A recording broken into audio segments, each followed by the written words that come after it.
Colin and welcome to How to Paint Watercolours. So if you're ready, we'll get started and we'll paint this one.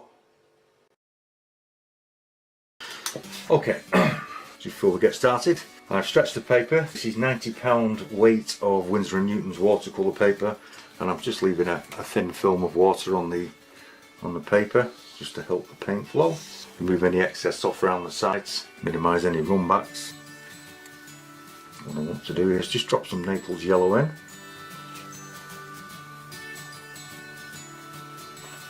I also want to dry off the water area, so we'll just do that with a kitchen towel. Nearly forgot then. Over the hills. Then into that. This is ultramarine deep and burnt umber with just a tiny touch of a light red, and we'll just test that for strength. Okay, that looks alright. I'm just going to scrumble that in, bringing it through the Naples yellow, just lifting some out around the tree branch area. This is a stronger mix of the same colour. I'm just going to pat this in.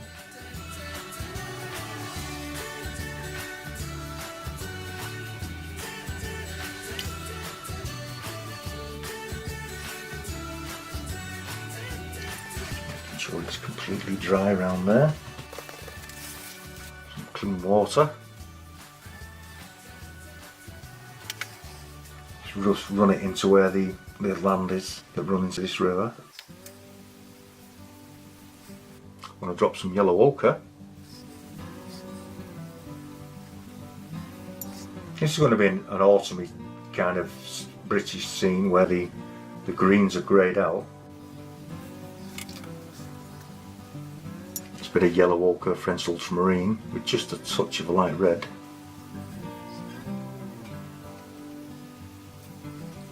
We're just getting some colour on the paper really. Permanent gamboge, just to give a bright spots, and also just a touch of the light red. Bring that up into these bushes.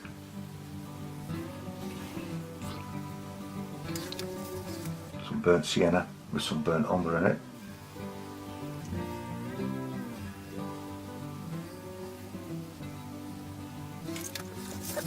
And then we have to leave this to dry. Okay, now that the sky's dry, but the paper's still very slightly damp.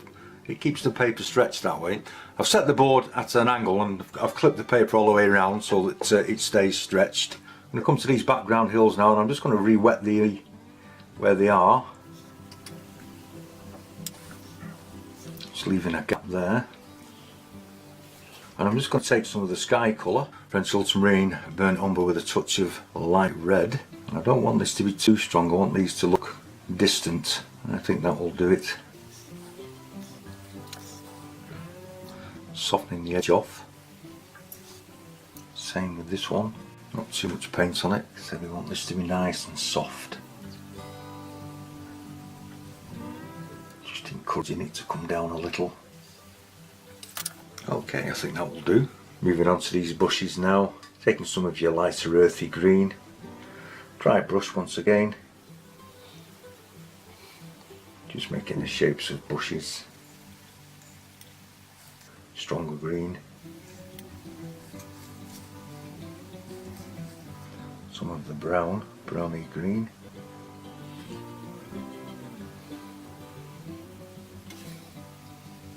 Pull some branches up.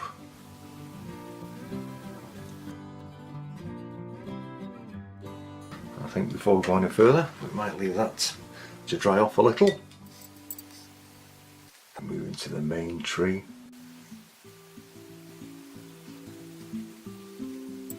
I'm just going to take a little of the yellow ochre and French ultramarine and I'm just going to run it up the tree trunks.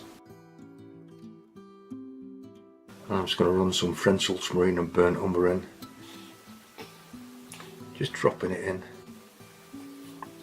into that wash just to create a little bit of difference, just to give it a little bit more body. Twigs and branches coming out along the trunk. Same on this side.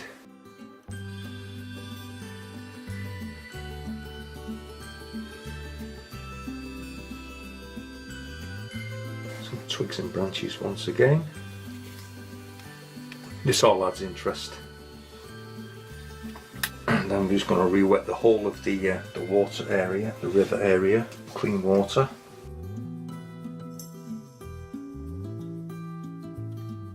Then with some French ultramarine and burnt umber mixed to the blue side, sort of a bluey grey. Pull this all the way across. Horizontal strokes.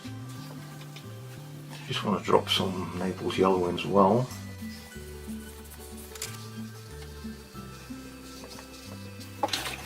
To the blue, burnt umber, French ultramarine. Just want to start to drop some of this colour in. Yellow ochre, French ultramarine. Same colours as we used to put this little landmass in.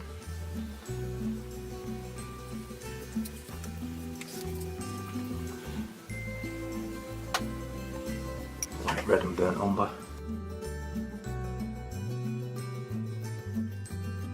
Yellow ochre and French ultramarine again.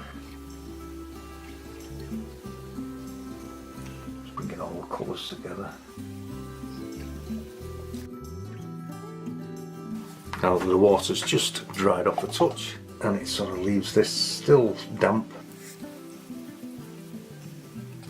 We can just put the reflections of these trees in. They don't have to be a mirror image, it's not that critical. Just drop some of the dark in.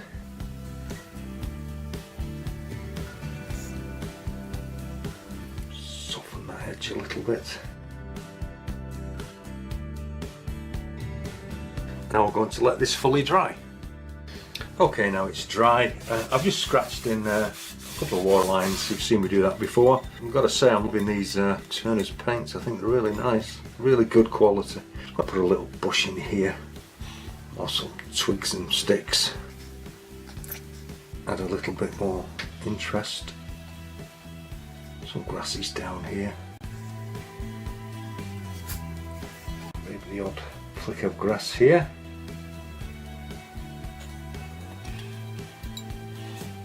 Just put a couple of birds in.